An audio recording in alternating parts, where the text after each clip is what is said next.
እግዚአብሔር የለም የሚለው የፕሮፌሰሩ የሲኦልና የሰማይ ጉብኝት። And then the other voices were saying, why would he care about you? You've done nothing but use his name as a cuss word for the past 20 years. He's not going to listen to you. Even if he did exist, he hates your guts. I get having all this stuff going on. And then finally I'm screaming in my head, stop it, stop it, stop it. አራት ቃሎች ከሲኦል አስመለጡኝ። እኔም ማምነው በቁሳዊ አካል ነው።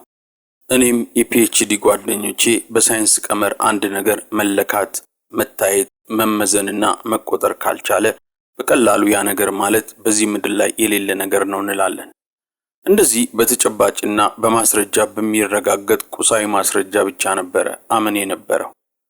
እየሞትኩ ሳለ ሰዎች ምን ታደርግ ነበር ብለው ሲጠይቁኝ በመጨረሻ ማድረግ የቻልኩት መጸለይ ብቻ ነው ብዬ ነበር የነገርኳቸው። ከአንድ ትልቅ ማማ ላይ ለመውደቅ ከዘለላችሁ በኋላ በአየር ላይ ሳላችሁ ለመዳን ስትሞክሩ ማለት ነው። በዚህ ሁኔታ ላይ ሳለው ያደረኩት ወደ ሞት ጉድጓድ እየወረድኩ በነበረ ጊዜ አድርጌ የነበረው ያንን ነበር። እንደዚያ በማድረጌ ሞኝ ልትሉኝ ትችላላችሁ። ትንሹ አንጀቴ ቀዳዳ ፈጥሮ በእርሱም ሃይድሮክሎሪክ አሲድና የተፈጨ ምግብ ያንጠባጥብ ስለነበረ የህመሜ ስቃይ ከፍተኛ ነበር። ዶክተሩንም ህመም እንዳይሰማኝ የሚያደርግ ማስታገሻ መድኃኒት እንዲሰጠኝ ጠየቅኩት። የታመምኩበት በሽታ ውስጤን ክፉኛ ጎድቶት ነበር። እንዴት ይሰማኝ እንደነበረ ማወቅ ከፈለጋችሁ እንደ ከሰል እሳት የሚያቃጥል ነገር ሆኖ ነበር ውስጤን ሲለበልበኝ ይሰማኝ የነበረው። በክፍል ውስጥ የነበሩ ሁለቱ ዶክተሮች ምንም ጥሩዎች ቢሆኑም ለመኖር 1 ሰዓት ብቻ እንደቀረኝ ከተናገሩኝ በኋላ ቀዶ ጥገና ማድረግ ስለነበረብኝ ወደ ቀዶ ጥገና ክፍል ላኩኝ። ለዚህም ነው ምንም አይነት መድኃኒት ያልተሰጠኝ። ሰዎች በሞት አፋፍ ላይ ሳለው አየሁ የምትለው ነገር ከተሰጠ ማደንዘዣ የተነሳ የተከሰተ ነው ይሉኛል። ነገር ግን ይህም መገለጥ ባየሁበት ጊዜ ምንም አይነት መድኃኒት አልተሰጠኝም። መድኃኒት እንዲሰጡኝ ለመንኳቸው። እነርሱ ግን ለ10 ሰዓት ያክል ምንም ነገር አልሰጡኝም። ይህ በእንዲህ ያለ ልታስታመመኝ አጠገቤ የነበረችው ሚስቴን ቤተሰቤን እንደምወድ ልጆቼን እንደምወድ ንገሪያቸው ብዬ የስንብት ቃል ነገርኳት። ለሚስቴ ይህንን የስንብት ቃል ስነግራት ክፉኛ አለቀሰች። በሕይወቴ እንደዚያ ሰው ተንሰቅስቆ ሲያለቅስ አይቼ አላውቅም። ቁጭ ብላ አይኔን እያየች ስታለቅስ በቃ አሁን ልሄድ ነው አልኳት። ለመሞት የመጨረሻው ደረጃ ላይ ደርሼ ነበር። በእነኛ ጊዜያት ሁሉ እየታገልኩ ሞክሬ የነበረው መተንፈስ ላለማቆም ነበር። ይሁን እንጂ ለመተንፈስ የትኛውንም ያክል ትግል ባደርግም መተንፈስ ግን ለኔ እጅግ አስቸጋሪ ነበር። በወቅቱ የተረዳሁት ነገር ቢኖር መተንፈስ ካቆምኩ ሁሉም ነገር እንደሚያልቅለት ነው። እንደፈራሁት ነገሩ ሆነና ከጥቂት ደቂቃዎች በኋላ መተንፈስ አቆምኩ። ከዚያም በዚህኛው ዓለም በስጋ መተንፈስ ሳቆም በመንፈሴ ግን በሌላኛው ዓለም ነቅቼ ነበር። በመንፈስ ዓለም ራሴን በአካል አገኘሁት። በዚያም ሁኔታ ሆኜ የማየው ነገር ሁሉ ልክ በዚህ በምድር በስጋው አይኔ እንደማየው በጣም ግልጽ ቀጥታ አንድ ነገር እንደምታዩት ሆኖ ነበር። ሁሉም ነገር ይታየኝ የነበረው በዙሪያ ያሉትን ሁሉንም አይነት ድምጾች ሰማ ነበር። በመጀመሪያ ያደረኩት ነገር ቢኖር እጆቼን አንስቼ ከራሴ ጀምሬ እስከ ታች ድረስ ሰውነቴን እየዳበስኩ አለው ወይስ ሞቻለሁ ብዬ እንዳለው ለማወቅ መሞከር ነበር። ራሴን በመንፈሱ ዓለም ከዳበስኩት በኋላ እኔም ራሴ እንደነበርኩና በጣም ሴንሲቲቭ በጣም ስሜት በቀላሉ የሚሰማኝ እንደሆንኩ ተሰማኝ። የቆምኩበትን ወለል ምንጣፍ በእግሬ ውስጥ ማየት ችዬ ነበር። በእግሬ ውስጥ ምንጣፉን አሳልፌ እያየው በጣም ነው የሚያምረው ይሄ ምንጣፍ አልኩ። በምክንያት የማምን አይነት ሰው ነበርኩና ሁሉንም ነገር ለማረጋገጥ መመርመር ጀመርኩ። የምሰማውን ድምጽ ሁሉ አዳመጥኩ። ኮርኒሱ ላይ ያለው የፍሎረሰንት ማብራት ድምጽ እንኳን ሳይቀር ጥርት ብሎ ይሰማኝ ነበር። የመስማት ችሎታዬ እንዳለ እንደነበረ ተረዳሁ። ቀጥዬ የማየት ሁኔታዬ እንዴት እንደሆነ መረመርኩ። እኔ የጥበብ አስተማሪ ነበርኩ። በዚህ በምድር በሁለት አይኖቻችን ማየት የምንችለው 180 ዲግሪ ስፋት ያክል ብቻ ነው። ከስጋዬ ከወጣውና በዚያ ሁኔታ ላይ እያለው ግን የነበረው ከ180 ዲግሪ ስፋት የሚያልፍ ነበር። ያልተለመደ እንግዳ እይታ ነበር። ሌላም ደግሞ እዚህ ምድር ላይ ከምታዩት ነገሮች መካከል አንዱን ነገር መርጣችሁ ነው አተኩራችሁ የምታዩት።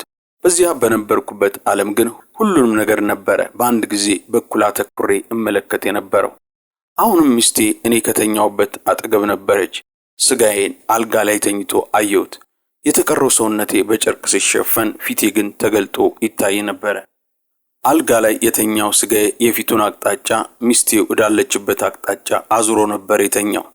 ስጋዬን አይቼ በልቤ ፍጹም እኔን ነው የሚመስለው አልኩ። እዚህ በሌላኛው ዓለም ቆሜ እያየው ስለነበረ እዚህ አልጋ ላይ የተኛሁት እኔ አይደለሁም ብዬ ነበር ያሰብኩት። ራሳችሁ ቆማችሁ አይታችሁ ታውቃላችሁ? እንደዚያ ነበር የሆነው በእኔ ላይ። መንፈሴ ስጋዬን ቆሞ አየው። ሁኔታው የሚገርም አይነት ነበረ። የእብደት አይነት ነገር ነበር የሚመስለው። ይህ አልጋ ላይ የተኛው ሰው እንዴት ነው ግን እኔን እንደዚህ ሙሉ ለሙሉ ፍጹም ሊመስለኝ የቻለው በሚል ራሴን በሐሳቤ ጠይቅ ነበረ። አንድ ታዋቂ አሜሪካዊ የፊልም ተዋናይ ራሱን የሚመስል ሐውልት በሰም አስቀርጾ አይቻውቅ ነበረ። አንድ የሆነ የፈረንሳይ ሆስፒታል ሰራተኛ በሰም እኔን የሚመስል ሰው አስመስሎ ሰርቶ ይሆን እንዳልል በምንም አይነት ፍጥነት ጊዜ አግኝተው አሁን ባሁን እንደዚያ የሰም ሐውልት ሊያሰሩልኝ አይችሉም። ደግሞ እንደዚያ ለማሰራት ከፍተኛ ገንዘብ ነው የሚጠይቀው። ደግሞስ ምን አስገድዷቸው ነው ያንን የሚያክል ወጪ አውጥተው የሚያሰሩልኝ አልኩኝ። መልሼ የተኛውን ራሴን ተመለከትኩት። የሚያስቅ አይነት ነበረ። በወቅቱ ሁኔታው የሚረብሽም አይነት ነበረ። ራሴን እንደዚያ ስላየሁት በጣም ተናደድኩ። በንዴት መንፈስ ሆኜ ሚስቴን ላናግራት ሞከርኩ። ሚስቴ አሁንም አጎንብሳ ታለቅስ ነበረ። በጉንጮቿ ላይ አሁንም እንባ ይፈስ ነበረ። እዚያ ሁኔታ ውስጥ ያለው ላናግራት ስሞክር ዘጋችኝ። ሰምታ አውቃ የማትመልስልኝ ነበር የመሰለኝ። በስጋ እያለን ከሚስቴ ጋር ስጣላ አንዱ እኔን የምትቀጣበት ነገር ማኩረፍ ነበረ።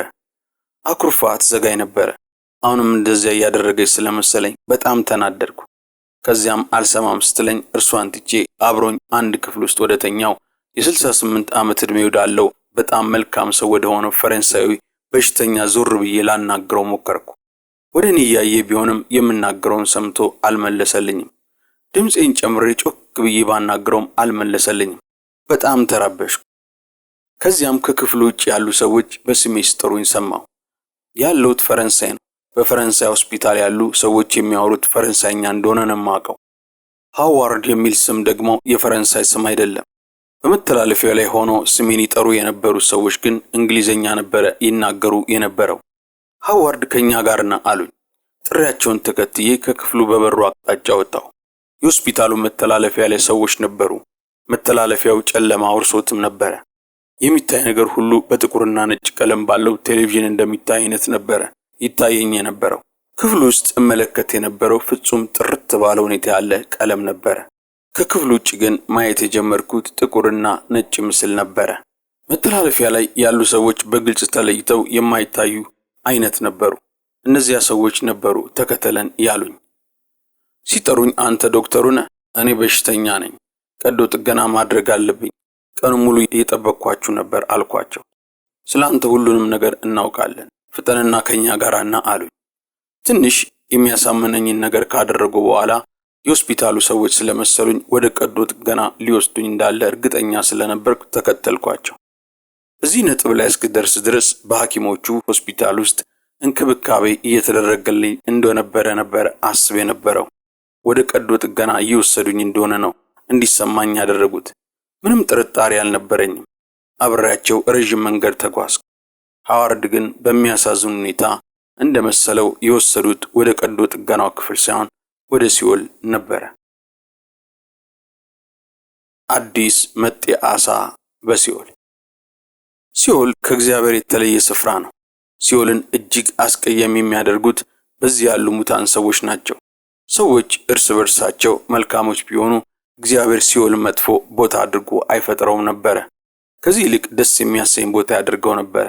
ከእግዚአብሔር ተለይቶ መኖር ማለት እግዚአብሔር ከሰጠ መልካም ነገሮች መለየት ማለት ነው። በሲኦል ወፎች፣ ቢራቢሮች፣ አበቦች፣ የፀሐይ ብርሃን ወይም ዝናብ ወይም ንፋስ ወይም ከረሜላ ወይም የቸኮሌት ኬክ ወይም ማስክሬም ብሎ ነገር የለም። በአጠቃላይ ሁሉም ነገር እጅግ የሚቀፍ አይነት ነበረ። ሳይኮሎጂስቶች በኬጅ ውስጥ ብዙ እንስሶች አንድ ላይ ሲገናኙና እርስ በርሳቸው በማጓራት መነጋገር ይጀምራሉ ይላሉ። በሲኦል የነበሩ ሙታን ሰዎች በቃ እርስ በርሳቸው ሊደሰቱ የሚችሉበት ነገር እንደዚያ በማጓራትና በመጫጫው አይነት ነበረ ይነጋገሩ የነበረው። ልክ እስር ቤት ውስጥ የቆዩ እስረኞች አንድ አዲስ እስረኛ ከውጭ ሲመጣ ሲደሰቱ በፊልም ላይ እንደምታዩት ነበረ። እኔም ወደ ሲኦል ሲሄድ በሲኦል የነበሩትም ሙታኖች ያሳዩት የነበረ ሁኔታ። እኔ ለነርሱ እንደ አዲስ አሳ ነበርኩ። ሲያዩኝ ቦጫጭቀው ሊቀራመቱኝ፣ በብዙ መቶዎችም የሚቆጠሩ ሙታን በሚዘገንን ሁኔታ ወደ እኔ እየተንደረደሩ መጡ። ሰውነታቸው ሲታይ በጣም ቀፋፊ፣ የሚያስጠላ አስቀያሚ አይነት ነበረ። ስሜታቸው ደግሞ ከውጫዊ አካላቸው የሚከፋ እጅግ የሚያስጠላ ነበረ። ይህ የሆነ ሳለ ያለምንም ምክንያት በጣም ነበረ ይጠሉኝ የነበረው። የጥላቻቸው ጥግ ምን እንደሚመስል ካስተዋልኩ በኋላ ለራሴም ምን አድርጌያቸው ነው ያንን የሚያክል የሚጠሉኝ? ለምንድን ነው ያንን የሚያክልም ሊጎዱኝ የሚፈልጉት አልኩ። በወቅቱ ለምን እንደሚጠሉኝ መልስ ያላገኘሁለት ጥያቄ ነበረ። አሁን ግን ለምን እንደሚጠሉኝ አውቄያለሁ። በሲኦል ያሉ ሙታን ስለምንም ነገር ግድ የላቸውም። ያንን የሚያደርጉት እኔ ላይ ብቻ አይደለም። እኔ ለነሱ እንደ አዲስ አሳ ነኝ። እኔን በጥርሳቸው አንድ ጊዜ ከቦጨቁኝ በኋላ ከዚያ በኋላ እኔ ለነሱ አስፈላጊያቸው አይደለሁም። ከምድር በአካል በስሜትም በጣም ርቄ ነበረ። ያን ሁኔታ ልገልጽ የምችለው በሞት ጎዳና ላይ እየሄድኩ እንዳለው ነው። በዚያም አስፈሪ ሁኔታ ውስጥ ያለው አንድ ድምፅ፣ ወደ እግዚአብሔር ጸልይ የሚል ድምፅ ከወደ ደረቴ አካባቢ ሲወጣ ሰማሁ። ያንን ድምፅ ማን እንደተናገረኝ አላውቅም። ከደረቴ ውስጥ ነበረ ድምፁ ይወጣ የነበረው። ለተናገረኝም ድምፅ መልሼ ምን አይነት የማይረባ ሐሳብ ነው የምሰማው? እኔ እንደሆነ በእግዚአብሔር መኖር አላምንም፣ አልጸልይም ብዬ ለድምፁ መለስኩለት። በድጋሚ ድምፁ አሁንም ጸልይ አለኝ። ከብዙ ዓመት ጀምሮ ጸልዬ አላውቅም። እንዴት ወደ እግዚአብሔር እንደሚጸለይም አላውቅም። ለተናገረኝ ድምፅም አልጸልይም፣ እኔ ጸሎት ሰው አይደለሁም፣ ጸልይ የምትለኝን ነገር እርሳው አልኩት። ለሶስተኛ ጊዜ ድምፁ በጣም በኃይለኛው ጠንከር ብሎ ወደ እግዚአብሔር ጸልይ አለኝ። ወደ እግዚአብሔር ጸልይ አለኝ። በዚያን ጊዜ ለመጸለይ አሰብኩ። ግን ምን ብዬ ነው የምጸልየው? ጸሎት እንዴት ነው የሚጸልየው? ጸሎትንስ እንዴት ነው የምንረዳው ብዬ ራሴን ጠየቅኩ። የቀድሞ አባቶች ከአሜሪካ ባንዲራ ስር ሆነው ይጸልዩት የነበረውን አይነት ጸሎት ነው የምጸልየው? አይ እንደሱ አይደለም። ወይስ አሜሪካን በአዲስ ሕዝብ የመሰረቷት የቀድሞ አባቶች ይጸልዩት የነበረውን አይነት ጸሎት ነው የምጸልየው? አይ እንደሱ አይደለም። እንዴት እንደምጸልይ ማወቅ አልቻልኩም። የሸመደድኳቸውን ነገሮች ሁሉ አስታውሳለሁ። የ38 ዓመት ዕድሜ ያለኝ ጂኒየስ የዩኒቨርሲቲ ፕሮፌሰር የዲፓርትመንት ዋና ኃላፊ ከሆንኩበት አቅጣጫ ሳስበው የሸመደድኩትን ነገር ሁሉ አስታውሳለሁ። ጸሎት በሕፃንነታችሁ ሸምድዳችሁ የምትይዙት አይነት ነገር እንደሆነ አሰብኩ። ከዚያም በልጅነቴ የሸመደድኩት አንድ ቃል ትዝ አለኝ። ቃሉም እግዚአብሔር እረኛዬ ነው የሚል ነበረ። እርሱም ትዝ አለኝና እግዚአብሔር እረኛዬ ነው ብዬ በደስታ እየተንተባተብኩ ተናገርኩ። ጸሎት የሚመስለውን ቃሉን ስላስታወስኩ ደስ አለኝ። ይህን እያልኩ ሳለሁ እነዚያ የሲኦል ሰዎች ሊቦጫጭቁኝ ከበውኝ ነበረ። ከድምፁ ጋር እያወራው ስለነበረ ለነሱ ትኩረት እንዳልሰጠዋቸው ሲያውቁ በጣም ተናደዱብኝ። ይሰድቡኝም ጀመረ። በሕይወት ዘመኔ ሰምቻቸው የማላቃቸውን ስድቦች ይናገሩብኝ ጀመር። እየጮሁ እግዚአብሔር የሚባል ነገር የለም፣ አይሰማም፣ አሁንም ልንቦጫጭቅ ነው፣ በፊት ያደረግንብህ አሁን ከምናደርግብህ ጋር ፈጽሞ አይወዳደርም እያሉ ይዝቱብኝ ነበረ። እነዚያ የሲኦል ሙታን ሰዎች በጣም ትንሽ የሆነችውን በቅጡ እንኳን ያልጸለይኳትን ጸሎቴን ሊቋቋማት አልቻሉም። ይህ በእንዲህ እንዳለ ሌላም ጸሎት አስታወስኩ። አባታችን ሆይ በሰማይ የምትኖር የሚለውን ጸሎት ጫፉን አስታወስኩትና አባታችን ሆይ በሰማይ የምትኖር እያልኩ ጸለይኩ። ሁሉንም ጸሎቶች እንኳን አላስታወስኩም። ያስታወስኩትን ያክል ብቻ አስተውዬ በጸለይኩ ቁጥር እነዚያ የሲኦል ሙታኖች እጅግ በጣም መበሳጨታቸው ይጨምር ነበረ። በእነዚያ ጊዜ ሁሉ ከነዚያ አስፈሪ የሲኦል ፍጡራን የሚያድነኝ ምንም አይነት ነገር ማግኘት የማልችል ምስኪን ሰው ነበር። የቱንም ያክል ራሴን ከነርሱ ልከላከል በሞክርም የማይቻል ነበረ። በኋላም ከሁኔታቸው ሳያቸው የማይወዱት ነገር ምን እንደሆነ ገባኝ። እርሱም ጸሎት ነበረ። ጸሎቱን በጸለይኩ ቁጥር የበለጠ እየጮሁ ነበረ። እንዲህ በጸለይኩ ቁጥር እነዚያ ሊውጡኝ የከበቡኝ የሲኦል አውሬዎች ከኔ እየራቁ ጨለማ ውስጥ እየተዋጡ ይሄዱ ነበረ። ከዚያም በኋላ ላያቸው እስከማልችል ድረስ ከዙሪያ ይጠፉ። ከዚያም በኋላ ድምፃቸውን ብቻ ነበር እሰማይ ነበረው። በዚህ መንገድ እነዚያን ትንሽ ጸሎቶች እየጸለይኩ እያበሳጨው ከኔ እንዲርቁ አደረግኳቸው። ከዚያም እየራቁ ጠፉ። ድምፅ መስማት እስከማይችሉ ድረስ ርቀው ከኔ እንዲጠፉ ስረዳ ቀጥሎ የሚሆነውን ጸጥ ብዬ ማድመጥ ጀመርኩ። የት ቦታ እንደሆነ አልወቅ እንጂ ወጥተው የሚሄዱበት የሆነ ቦታ ነበራቸው። ጥሩ ነገር ግን ከኔ ርቀው መሄዳቸው ነው። ከዚያም ባለሁበት ቦታ ሆኜ ስለ ሁኔታዬ ማሰብ ጀመርኩ። ከተኛውበት ቦታ ሁሉ መገላበጥም ሆነ መንቀሳቀስ አልችልም ነበረ። የትም መሄድም አልችልም ነበረ። የት እንዳለው አላውቅም ነበረ። ለመከራከር አልችልም። በህይወት እንዳልነበርኩና በዚህ ዓለም ላይ እንዳልነበርኩ ብቻ ነው የማውቀው። ባደግኩበት ማሳቹሴትስ የሽንት ቤት ቆሻሻን የምናስወግድበት አንድ ዘዴ አለን። ከሽንት ቤቱ የሚወጣውን ቆሻሻ በቱቦ አድርገን ወደ ማጠራቀሚያ ጉድጓድ ውስጥ እንልከዋለን። ይህ አይነቱ አገላለጥ በቲዮሎጂው እንዴት እንደሚታይ አላውቅም። በዚያ የመጸዳጃ ቤት አቅጣጫ የማስወገድ ዘዴ የተለያዩ ደረጃዎች አሉት። ከላይ ያለው ትኩሱ ቆሻሻ ገና በሂደት ውስጥ ያላለፈ ሲሆን ከስር ያለው ሁለተኛው ደረጃ ላይ ያለው የረጋው ነው። ከዚያም በዚያው ሁኔታ ውስጥ ያልፍና በመጨረሻ ፈሳሽ ሆኖ ነው ወደ ምድር ልብ ውስጥም የሚገባው። ልክ እንደዚያ በሽንት ቤት ቱቦ ውስጥ ወደ ታች ወደ ምድር አልፎ እንደሚሄድ ቆሻሻ ነበረ ወደ ምድር ልብ ውስጥ ሄድኩት። የትኛው የምድር ልብ ደረጃ ላይ እንዳለው ለማወቅ ለማሰብ ሞከርኩ። በዚያ ሁኔታ ውስጥ ሳለው በህይወቴ የተጣልኩ ቆሻሻ እንደሆንኩ ተረዳሁ። በምድር ሳለው ህይወቴ ቆሻሻ እንደነበረና እጅግ ራስ ወዳድ እንደነበርኩ ተረዳሁ። በኖርዝ በሚገኘው ኬንታኪ ዩኒቨርሲቲ እንደ ፕሮፌሰር ሃዋርድ ስትቀርቡኝ ስታደንቁ ብቻ ነበር ደስ ይለኝ የነበረው። የራሴን ነገር ብቻ ነበር አድርጌ የነበረው። ከአባቴም ከእናቴም ከእህቶቼም ከተማሪዎቼም ከጓደኞቼም ከሚስቴና ከጓደኞቼ ከልጆቼ ጋር የነበረኝ ግንኙነት ሳስበው በጣም ነበረ የሚያሳፍር ስሜት የተሰማኝ።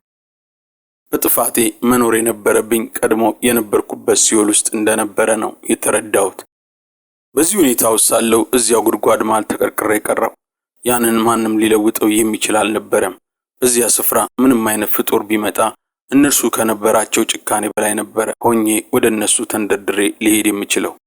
በሌላ አባባል እነዚያ የሲኦል ሙታን መጥተውም አንገቴን በጥርሳቸው በጥሰው ከመውሰዳቸው ፊት እኔ በጥርሶቼ በጥሼ እወስደው ነበረ ብዬ ነበረ አስብ የነበረው።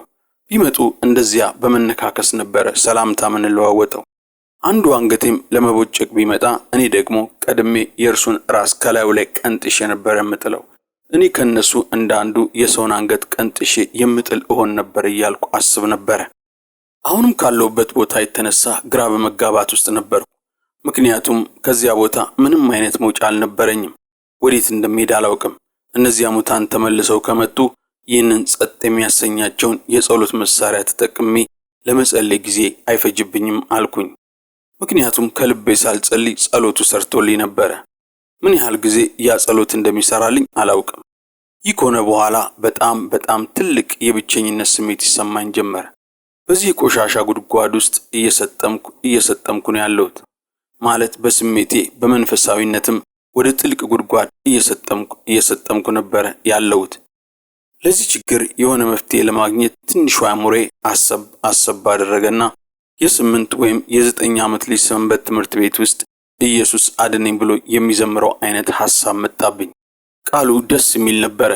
ልጅ በነበርኩ ጊዜ በእግዚአብሔር አምን ነበረ። ግን እግዚአብሔርን አምን የነበረው እንደ ሱፐርማን አይነት ሰው አድርጌ ነበረ የማምነው። ትዝ ይላችኋል፣ ሕፃን ሆናችሁ ተኝታችሁ የሚያስፈሩ ነገሮች መጥተው ጣቶቻችሁ ሊነክሱባችሁ በህልማችሁ ስታዩ ወይም የሚያስፈራ ሐሳብ ሲመጣባችሁ ኢየሱስ ብላችሁ ስትጠሩና ከዚያም ያ የሚያስፈራችሁ ነገር ትቷችሁ ሲሄድ ያ ነገር ነበረ ትዝ ያለኝ። አእምሮዬ በሌላ አቅጣጫ ደግሞ አንተ በእነዚህ ሞኝ ነገሮች እንደማታምን ታውቃለህ አይደል? ልጅ እያለህ ይህ ነገር ውሸት እንደነበረ ታምን ነበረ። አሁን እንደዚያ ለመጸለይ ማሰብን አቁም ይለኝ ነበረ። በሌላ አቅጣጫ ደግሞ ኢየሱስ ላንተ ስለምን ነው ግድ የሚሰኘው? በምድር ላይ ምንም መልካም ነገር አላደረክም።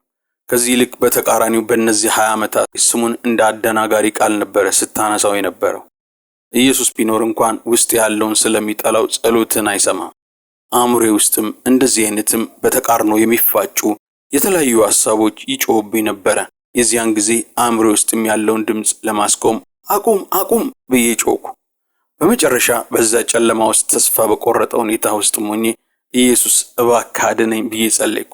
ኢየሱስ ይኖር አይኖር ይውደደኝ አይውደደኝ የሚል ትንሽ ሐሳብ እንኳን ሳይኖረኝ ብቻ ኢየሱስ አድነኝ ብዬ ጮኩ። በዚህ ተስፋ አስቆራጭ የሞት ተስፋ ውስጥ ሆኜ የሆነ ነገር ይከሰታል ብዬ አልጠበቅኩም ነበር። በዚህ ሁኔታ ውስጥ ያለው ግን አንድ የሚያስገርም ነገር ሆነ። አንድ ሊታመን የማይችል የሚያበራ ሊያቃጥለኝ የሚችል አይነት ትልቅ አቅም ያለው ብርሃን ከሩቅ ሲመጣ አየሁ። ብርሃኑ በጣም የሚያበራ ታላቅና ውብ ብርሃን ነበረ። ወደ ብርሃኑ ማየት ስላልቻልኩ ወደ ታች ራሴን አቀረቀርኩ። ከብርሃኑ የተነሳ አቅም አጥቼ ነበረ። በብርሃን ውስጥ ኢየሱስ ነበር የመጣው። ከዚያም እጁን ዘርግቶ ነካኝ። ሲነካኝ 3 ነገር በሕይወቴ ሆነ። በመጀመሪያ ይሰማኝ የነበረው መጥፎ ስሜት መጥፋት ጀመረና ሙሉ ለሙሉ ደህና ሆንኩ። በደስታም ተሞላው። ሁለተኛም ከላይ ጸጉሬም እስከ እግር ጥፍሬም ድረስም ይሰማኝ የነበረው ህመም ሁሉ ጠፍቶ ደህና ሆንኩ። በመጨረሻም የሆነው ነገር በጣም ሲያስፈልገኝ የነበረው ነገር ነበረ የሆነው። እርሱም በሕይወቴ ተሰምቶኝ ተለማምጀው የማላውቀው የመወደድና የፍቅር ስሜት መሰማት ነው። ያንን የተሰማኝን ፍቅር በምንም አይነት ቃል ልገልጠው አልችልም። ኢየሱስም በምስኪንነቴ ተቆራምቼ ከተቀመጥኩበት አነሳኝና ወደ ራሱ በጣም አስጠግቶ አቀፈኝ። ኢየሱስ እጅግ በጣም ይወደኝ ነበረ። እንደዚያ ሲያቅፈኝ ምን እንደተሰማኝ ታውቃላችሁ? በምድር ላይ እንደኔ የሚወደው ሰው እንደሌለ ነበረ ይሰማኝ የነበረው። ኢየሱስ አልተናደደብኝም፣ አልተቆጣኝም። የደስታ ፊት ብቻ ነበረ ያሳየኝ የነበረው። የደስታ ለቅሶ አለቀስኩ። ሳለቅስ ጀርባዬን አቅፎ አሻሸኝ። ለስላሳና ደስ የሚል ስሜት በሚሰጥ ሁኔታ ጀርባዬን አሻሸኝ። ከዚያም ካለንበት ቦታ በደመና ላይ በሄሊኮፕተር እንደምንበር አይነት እየበረርን ሄድን። እየሄድን ሳለን ወደ ደረቱ ወደ አንገቱ ቀና ብዬ ትንሽ ስለፈራው እንድወድቅ እንደማይተወኝ ማሰብኩ። ተደግፌ የነበረበትም ደረቱና አንገቱ ላይ በእንቅልፍም አንኮራፋ ነበረ። በጉዟችንም ወቅት ከእንቅልፍ እየነቃው አብሬው ለመሆን እሞክር ነበረ። በዙሪያችን ባለው ሰማይ ላይ የተለያዩ ቀለማት ያላቸው ብርሃናት ሲወጡ ሲገቡ ወዲና ወዲያ ሲሯሯጡ ይታይ ነበረ። በዚህ ሁኔታ ብዙ ቦታዎችን እያለፍን ከተጓዝን በኋላ የምድር ሁሉ ብርሃን በአንድ ላይ ተሰብስበው የሚመስል ታላቅ ብርሃን የሚታይበት ቦታ በሩቁ ተመለከትኩ። ወደዚህ አቅጣጫ እየሄድን ስለነበረ ወደ እግዚአብሔር መኖሪያ እየሄድን እንዳለን ተረዳሁ። እንደዚያ እንደሆነ ማንም ሳይነግረኝ ነው እንዲሁ በራሴ ያወቅኩት። በምድር በነበርኩ ጊዜ በእርሱ ላይ በተናገርኩት ክፉ ነገርና ባደረግኩት ነገር በምድር ላይ ካሉ ሰዎች ሁሉ ይልቅ የማረባ ሰው እንደሆንኩ ተሰማኝ። ሊጠላኝ የሚገባኝ ሰው አይነት ሰው ነበርኩ። በውስጤ እንደዚህ አሰብኩ። እንደኔ አይነቱ ኃጢአተኛ ሰው እንደዚህ አይነት ቦታ ማምጣቱ ትልቅ ስህተት ነው የሰራው እያልኩን ራሴን ወቅስ ነበረ። በቴሌፎን እንደምንነጋገር አይነት ለመጀመሪያ ጊዜ እንዲህ ሲል ተናገረኝ። ወደዚህ አንተን በማምጣቴ ምንም ስህተት አልሰራሁም አለኝ። ስህተት ሰርተሃል ብዬ በአፌ አውጥቼ አልተናገርኩም። ያንን ያሰብኩት በሐሳቤ ነው። እንዴት በሐሳቤ ያሰብኩትን አወቅ? የማስበውን ሁሉ ማሰብ ትችላለህ ማለት ነው ብዬ ጠየቅኩት። ኢየሱስም ሳቅ አለና የምታስበውን ሁሉ አውቃለሁ አለኝ። የማስበውን ቆሻሻ ነገር ሁሉ እንድታውቅብኝ አልፈልግም። እንደሱ ካደረክ ያሳፍረኛል አልኩት። ይህንን ስለው ኢየሱስ ምን እንዳደረገ ታውቃላችሁ? ከት ብሎ ሳቀብኝ። እኔም ቀልደኛ እንደሆንክ አስበህ ነው የምትስቅብኝ አልኩት። እርሱም እየሳቀ አዎ በጣም ቀልደኛ ነህ አለኝ። ማንም ሰው እኔን ቀልደኛ እንደሆንክ አያውቀኝም። በመቀለድና በማሳቅ ጥሩ አይደለሁም። ደረቅ አይነት ሰው ነበርኩ። ሰዎችን ለመቀለድና ለማሳቅ ስሞክር ሰዎች ቀና ብለው ያዩኝና ምንድነው የምታወራው? ምንድነው ችግር ነበር የሚሉኝ። ይህ እንዲህ እያለ በጉዟችን ላይ ሳለን የሆነ ድምፅ ስንሰማ ቆምን። ሄጄበት የነበረው ያንን ሰማይ እኔ ቤታችን ብዬ ነው የምጠራው። ያሳለፍኩትን የህይወቴን ቅኝት አሳዩኝ። ያሳለፍኩት ህይወት ምን እንደሚመስል አሳዩኝ።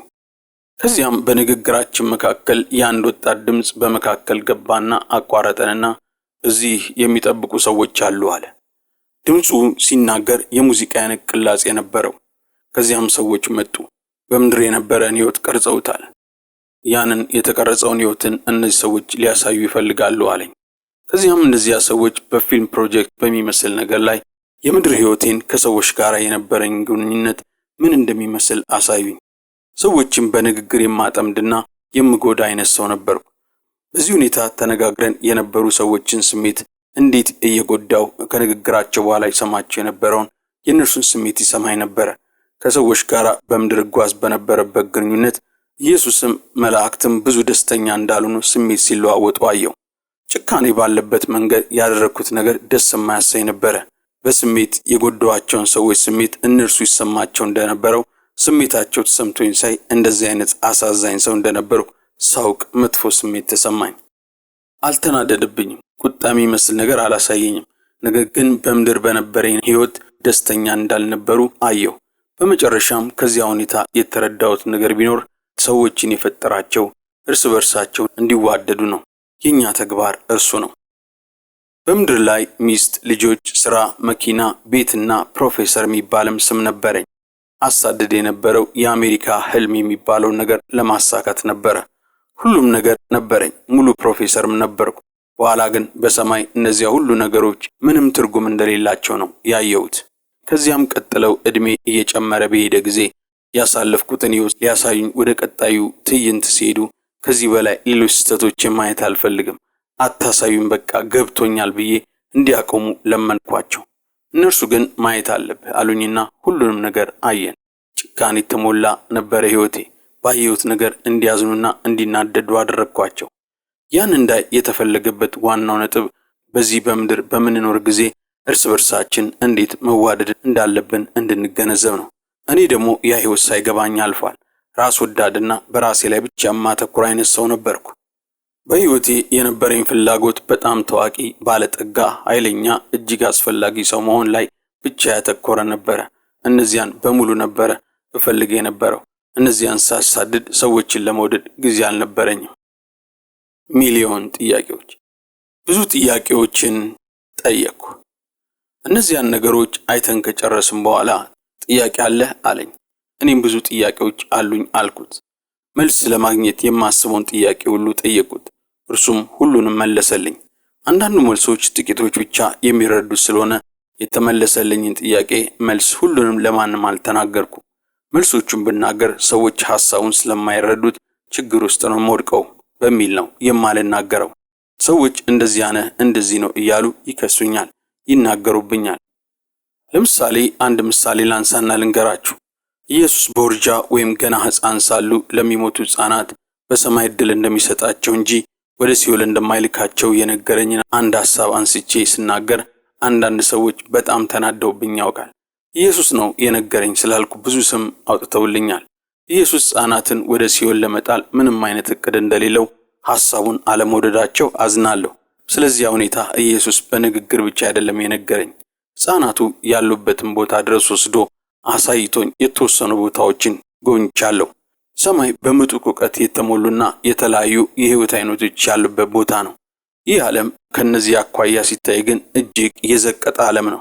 በሰማይ ያሉ ግን በአስተሳሰባቸው ምጡቃን የሆኑ፣ ፍቅር የሆኑ፣ ሰላም ያላቸው ፍጡራን የሚኖሩበት ዓለም ነው። ኢየሱስን አንድ ጥያቄ ጠየቁት። ሰዎች ሲሞቱ ምንድን ነው የሚሆኑት ብዬ ጠየቅኩት። ብዙ ሰዎች ሲሞቱ ምን እንደሚያጋጥማቸው ከሞት በኋላ አያውቁም። ሲሞቱ ከዚህ ዓለም ስቃይ የሚያርፉ ነው የሚመስላቸው፣ ግን ለዘላለም እንደሚሞቱ አያውቅም። ሰዎች መሞትን ይፈራሉ። መልካም ካላደረጉ መሞትን መፍራታቸው ጥሩ ነው፣ አስቀድመው እርሱን ካላመኑት ማለት ነው። ጥሩ የማይሆነው ከሞቱ በኋላ የት እንደሚሄዱ አለማወቃቸው ነው። በመጨረሻም ወደ ምድር የመመለሻ ጊዜ ሲደርስ ወደ ሰማይ መሄድ ነው የምፈልገው፣ ወደ ምድር መመለስ አልፈልግም ስለው በምድር የጀመርከው ሕይወት አለ፣ ወደዚህ ዓለም መመለስ አለብህ፣ የተፈጠርክበትን ዓላማ ወደ ምድር ሄደ መጨረስ አለብህ አለኝ። አልመለስም ትመለሳለህ በሚል በጣም ብዙ ተከራከረን። ላለመመለስ ለማሳመን የቻልኩትን ሁሉ ሐሳብ እያነሳው ተከራከርኩ። ኢየሱስን ለምንድን ነው ጨካኝ፣ አረመኔ፣ ክፉ ሰዎች ወዳሉበት ምድር የምትመልሰኝ ብዬ ጠየቅኩት። እርሱም እውነት ነው፣ ዓለም ክፉና ጨካኝ ሰዎች የሞሉባት ዓለም ናት፣ ግን ደግሞ በተቃራኒው ጥሩ ሰዎች የሚኖሩባትም ዓለም ናት፣ ፍቅር የሆኑ ደጋግ ሰዎች ያሉባትም ዓለም ናት አለኝ። በልብህ ውስጥም ፍቅር ካለ በሌላ ሰዎች ልብ ውስጥ ያለውን ፍቅር ማየት ትችላለህ። በልብ ውስጥ ውበት ካለ በሌሎች ሰዎች ላይ ያለውን ውበት ታገኛለህ። በአንተ ውስጥ ያለውን አይነት በዓለም ላይ ታገኛለህ አለኝ። እውነቱን ነው ብዬ በድጋሚ በንግግሩ ተደነቅኩ። ይህንን እውነት ከተረዳውበት ጊዜ ከ83 አንስቶ ለ33 ዓመት ያክል የተናገረ ነገር እውነት እንደሆነ በዚህ ምድር ላይ አረጋግጫለሁ። በዚህ ምድር ላይ ፍቅርና ውብ ነገር ከፈለክ ፍቅርና ውብ ነገርን በዓለም ላይ ታገኛለህ። ጭካኔና አስቀያሚ ነገር ከፈለክ እንዲሁ ጭካኔና አስቀያሚ ነገርን ታገኛለህ። ነገር ግን እነግራችኋለሁ፣ በዚህ ምድር ፍቅርና ውብ የሆነ ነገር የትኛውም ቦታ ላይና የትኛውም ሰው ላይ ልታገኙ ትችላላችሁ። ያገኘሁት መልአክ። ከዚያ በመንፈስ ከነበርኩበት ዓለም ስነቃ የነቃሁት ሆስፒታል ነው። ስነቃ ክፍሉ ጨለማ ነበረ። በክፍሉ ውስጥ በጣም እድሜው 20ዎች ውስጥ ያለ ጸጉሩ ወርቃማ የሆነ መልኩ ቆንጆ የሆነ ወጣት የሐኪሞች ልብስ ለብሶ ቆሞ አገኘሁት። ወጣቱ እጅጌው አጠር ያለ ነጣ ያለ አረንጓዴ ቀለም ያለው አንገቱ ቪ የሆነ ልብስ ለብሷል። ከስር ስኔከር ጫማ አድርጎ ነበረ። መጣና ሃዋርድ እንዴት ነህ አለኝ። እንግሊዘኛው ጥርት ያለ ስለነበረ በንግግሩ ተደነቅኩ። የፈረንሳዮች ሆስፒታል ውስጥ ጥርት ያለ እንግሊዘኛ የሚናገር ሰው አለ እንዴ? የሚገርም ነው ብዬ ተደነቅኩ። ነገሩን ለማሳጠር ያክል እስክትነቃ ድረስ እዚህ ሆኜ እየጠበቅኩ ነበረ። አንድ ነገር አረጋግጥልሃለሁ፣ ሁሉም ነገር መልካም ይሆናል። ሙሉ ለሙሉ እስኪሻል ድረስ ሁልጊዜ አብሬ እሆናለሁ አለኝ። እኔም በጣም ጥሩ አልኩት። ወጣቱንም ዶክተር በጣም ሩሩስ ሆነ። ስም ማን ነው ብዬ ጠየቅኩት። እርሱም ስለ ስሜ አትጨነቅ አለኝና ዳግመኛ አታየኝም አለኝ። ምን ማለት ነው? በዚህ ሁሉ ጊዜ ውስጥ አብሬ በመሆን እየጠበቅኩ ቆይቼ ነበር አልከኝ። ደግሞ ሁልጊዜ አብሬ እሆናለሁ አልከኝ። ዳግመኛ አታየኝም ማለት ምን ማለት ነው አልኩት። አዎ እንደዚያ ብያለሁ። ሁልጊዜ ካንተ ጋር እሆናለሁ፣ ደግሞም ከዚህ በኋላ አታየኝም ብያለሁ አለኝ። እኔም ትርጉም አይሰጥም ንግግር አልኩት። እሺ ከኔ ጋር ሁልጊዜ ትሆናለህ ብዬ ጠየቅኩት። እርሱም ሁልጊዜ ካንተ ጋር እሆናለሁ፣ ግን ከዚህ በኋላ አታየኝም አለኝ። ዳግመኛ አላይም ሲለኝ እንባ ተናነቀኝ። እርሱም ዳግመኛ አታየኝም አለኝ። በጣም ግራ ተጋብቻለሁ፣ አልገባኝም አልኩት። በቃ መሄድ አለብኝ ብሎ ትቶኝ ሄደ። ሲሄድ ክፍሉ መልሶ ጨለማ ሆነ። ከሄደ በኋላ ምንድነው እየሆነ ያለው? የሄደው ማን ነው ብዬ ከራሴ ጋር ተነጋገርኩ። ከዚያም ነርሷ ገባች። አሁን እዚህ የነበረው ዶክተር ስም ማን ነበር አልኳት። እርሷም እዚህ ማንም ሰው አልነበረም አለች። እኔም ወጣት ዶክተር ጸጉሩ ወርቃማ የሆነ ስኔከር ጫማ ያደረገ ነበር አልኳት። እዚህ ማንም ሰው አልነበረም አለች። አይደለም የሆነ ሰው ነበረ፣ ወጥቶ ሄዷል አልኳት። እርሷም የኔ የመቀመጫ ዲስክ ከዚህ ቤት ፊት ለፊት ነው ያለው። እዚያ ተቀምጬ ከዚህ ክፍል የሚወጣውን የሚገባውን ሁሉ ይታየኛል። ለረጅም ሰዓት ነው የተቀመጥኩት። ወደዚህ ክፍል ውስጥ ማንም ሰው አልገባም፣ ገብቶም የወጣ ሰው የለም አለች። አልገባሽም እኮ ከጥቂት ደቂቃ በፊት እዚህ ክፍል ውስጥ ቆንጆ ወጣት ሰው ነበረ አልኳት። እርሷም በድጋሚ አሁንም ምንም ሰው እዚህ አልነበረም፣ በሩ አጠገብ ነው ያለሁት፣ ማንም ሰው ከዚህ ክፍል ውስጥ አልወጣም አለች። እርሷም ስለተጨቃጨቅኳት ተናደደችብኝ። እንግሊዘኛዋ ያን ያክል ጥሩ አልነበረም። እኔም በጣም ትንሽ ነበረ ፈረንሳይኛ መናገረው።